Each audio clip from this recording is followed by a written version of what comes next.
বন্ধুরা দেখুন খুঁটিতে থাকা আমার এই ড্রাগন গাছগুলিতে কি পরিমাণ ফুল এসেছে। এখানে রয়েছে 5টি গাছ এবং গাছগুলিতে 30টিরও বেশি ফুল আজ ফুটেছে। এইভাবে ড্রাগনের আমরা জানি যে একসাথে ফুল ফোটে। আবার বেশ কিছু কুড়ি যেগুলো রয়েছে সেগুলো কালকের মধ্যে ফুটবে বা 1-2 দিন পর ফুটবে। বন্ধুরা দেখুন বিকেলের দিকে ড্রাগন ফুলের এরকম অবস্থা, অর্থাৎ সামনের দিকটা দেখুন একটুখানি সাদা হয়ে গেছে আর পাপড়িগুলো বেরিয়ে আসছে। তার মানে আজ রাত্রে এই ফুলটি ফুটবে। রাত 8টার সময় ফুলের অবস্থা কেমন ছিল দেখুন।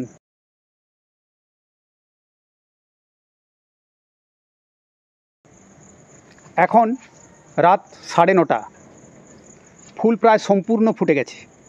এই অবস্থায় এই ফুলগুলো থেকে নিশ্চিত ফল পেতে, ফলের আকার বাড়াতে আমাদের প্রয়োজন হাত পরাগায়ন বা হ্যান্ড পলিনেশন। এই কাজটি আজ আমি করে দেখাবো কিভাবে ড্রাগন ফুলের হাত পরাগায়ন বা হ্যান্ড পলিনেশন করতে হয়, কেন করতে হয়, আর এই কাজটি করলে আমাদের কি উপকারে লাগবে সেই সম্পর্কেই আজকে আপনাদের সঙ্গে আলোচনা করব। তাই অবশ্যই ভিডিওটি শেষ পর্যন্ত দেখবেন। আর যে সমস্ত দর্শক বন্ধুরা দেশ এবং বিদেশ থেকে আমাদের এই চ্যানেলটি প্রথম দেখছেন তাদের অনুরোধ করব অবশ্যই চ্যানেলটি সাবস্ক্রাইব করবেন। প্রতিবেদনটি ভালো লাগলে লাইক শেয়ার করে আমাদের সঙ্গে থাকবেন। আপনারা দেখছেন আপনাদের পছন্দের YouTube channel versatile gardener, unique idea of gardening.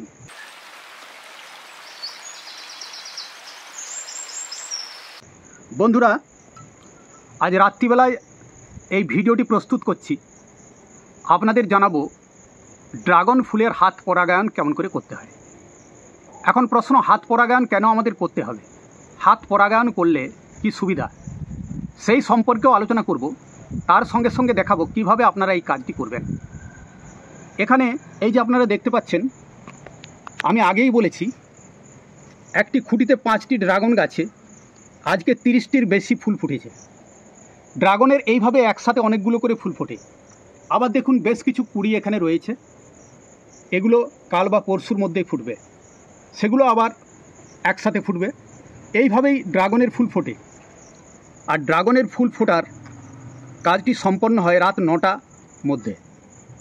তাই হাত পরাগায়নের কাজটি আমাদের রাত 9টা বা 10টার মধ্যেই করতে হয়।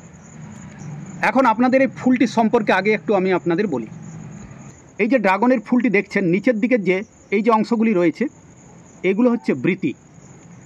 সাদা রঙের যে অংশটি রয়েছে অনেকগুলি দেখুন, যেগুলোকে আমরা পাপড়ি বলি, এগুলোকে দলমণ্ডলও বলে।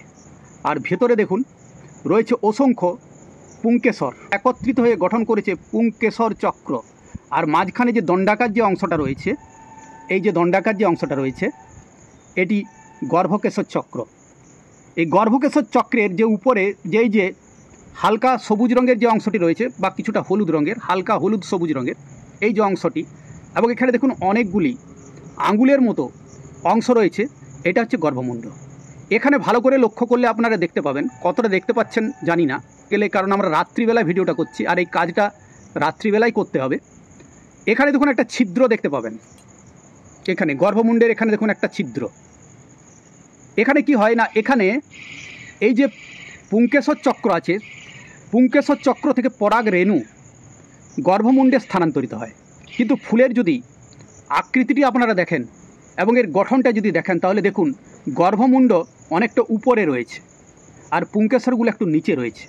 তাই এক্ষেত্রে অনেক সময় যে ঘটনাটি ঘটে, পরাগ রেণুর স্থানান্তরণ, অর্থাৎ পরাগ রেণুর এখানে গর্ভমুণ্ডে স্থানান্তরণের প্রক্রিয়াটি ব্যাহত হয়ে যায় অনেক সময়।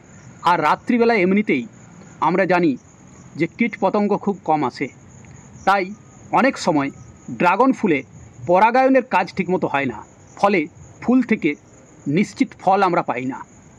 কিন্তু আমরা যদি হাত পরাগায়নের কাজটা করে দিতে পারি, যেটাকে আমরা ইংরেজিতে হ্যান্ড পলিনেশন বলি, সেই কাজটা যদি এখানে আমরা করি তাহলে নিশ্চিত আমরা এই ফুল থেকে ফল পাবো এবং ফলটা তৈরি হবে এই ফুলের নিচ থেকে, এই অংশটা ফলে পরিণত হবে। আর এখানে গর্ভমুণ্ডে স্থানান্তরিত হবে পরাগ রেণু, পরাগযোগ হবে, তারপর নিষেক হবে, নিষেক ঘটার পর ফল তৈরি হবে। আজকে খুব সহজভাবে আমি আপনাদের দেখাবো কিভাবে আপনারা হাত পরাগায়ন এই কাজটি করতে পারেন এবং প্রতিটি ফুল থেকে নিশ্চিত আপনারা একটি করে ড্রাগন ফল পেতে পারেন। যে হাত পরাগায়নের সুবিধা হলো প্রতিটি ফুল থেকে আমরা নিশ্চিত একটি করে ফল পাবো। তার সঙ্গে সঙ্গে আরেকটি বড় বিষয়, ফলের আকার বড় হবে। অবশ্যই একটু সময় নিয়ে আমরা এই হাত পরাগায়নের কাজটি নিশ্চিত করব। কিভাবে করব দেখুন, এখানে আমি নিয়েছি একটা প্লেট, স্টিলের প্লেট, তার সঙ্গে নিয়েছি একটি তুলি। এই তুলি দিয়ে আমরা পরাগরেণুগুলো এখানে সংগ্রহ করব ফুল থেকে। আমরা এইভাবে ঝেড়ে দিলেও এখান থেকে আমরা পরাগরেণু পেয়ে যাব। এই যে দেখুন, স্টিলের প্লেটটিতে পরাগরেণু সংগ্রহ হচ্ছে।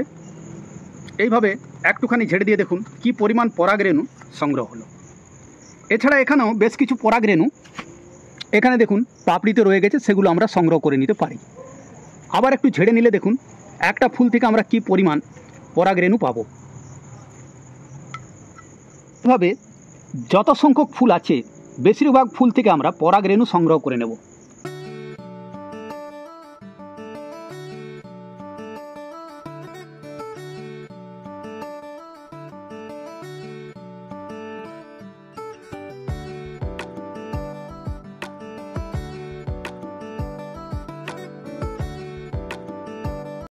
বন্ধুরা দেখুন, এই যে আমি পরাগরেণু বেশ কিছু সংগ্রহ করে নিয়েছি।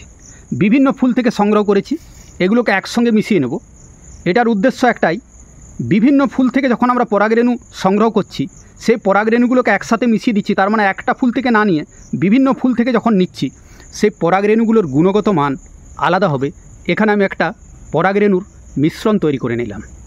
এরপর যে কাজটি আমাদের করতে হবে সেটা দেখুন। আমি আপনাদের আগেই বলেছি, এই যে অংশটি গর্ভমুণ্ড, এই গর্ভমুণ্ডে আমরা পরাগরেণু স্থানান্তর ঘটাবো।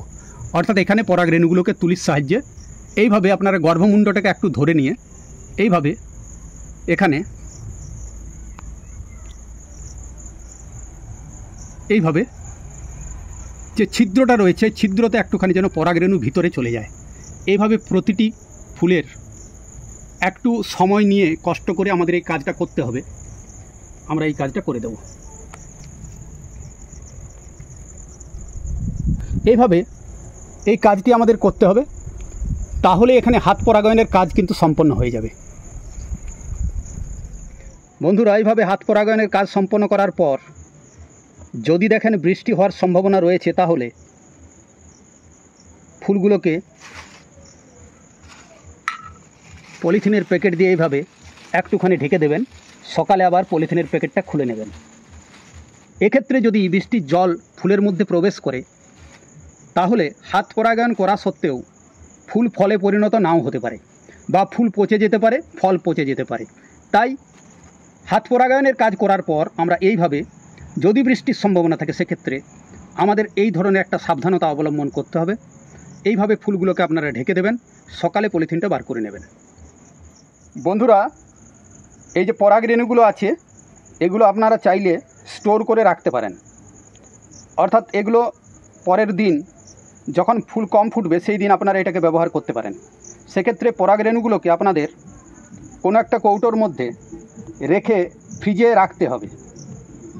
এইভাবে আপনারা এটাকে 15 দিন পর্যন্ত, এমনকি 1 মাস পর্যন্ত সংরক্ষণ করে রাখতে পারেন। বন্ধুরা, 5-6 দিন আগে এই ড্রাগন ফুলগুলোতে আমরা হ্যান্ড পলিনেশন বা হাত পরাগায়নের কাজ করেছিলাম। দেখুন এখানে ফল সেট হয়ে গেছে এবং ফুলগুলো শুকিয়ে গেছে। এখন যে কাজটা আমাদের করতে হবে, কারণ 1-2 দিনের মধ্যে বৃষ্টি আসতে পারে, বৃষ্টি হলেই এই ফুলগুলো পচে যাবে, তখন এই পচন পিছনের দিকে এগিয়ে ফলকেও পচাতে পারে। এছাড়া আরেকটা সমস্যা দেখা যায় যে ফলগুলো ছোট অবস্থায় পেকে যায়। অর্থাৎ এখানে ফাঙ্গাসের ইনফেকশন হয়, যার ফলে এই ঘটনাটা ঘটে। তাই এখন আমাদের এই শুকনো ফুলের অংশগুলোকে ফল থেকে আলাদা করে দিতে হবে। কিভাবে হবে দেখুন, এই যে অংশটা আছে এই অংশটা, যে জায়গাটা ফুলটা যতটা শুকনো হয়েছে দেখুন এই অংশ পর্যন্ত এইভাবে দেখুন চাপ দিলে ফেটে যাবে। উপর থেকে নিচের দিকে একবার চাপ দিতে হবে, আবার এইভাবে ধরে নিচ থেকে উপরের দিকে, আবার সাইডে এইভাবে, তারপরে এইভাবে টেনে খুলে দিতে হবে। এই অংশটা যেন থেকে যায়, অর্থাৎ গর্ভদণ্ড অংশটা যেন ফলের সঙ্গেই যুক্ত থাকে, পরে এটা শুকিয়ে যাবে। এইভাবে প্রতিটি ফুলেই আমাদের এই কাজটা করে দিতে হবে।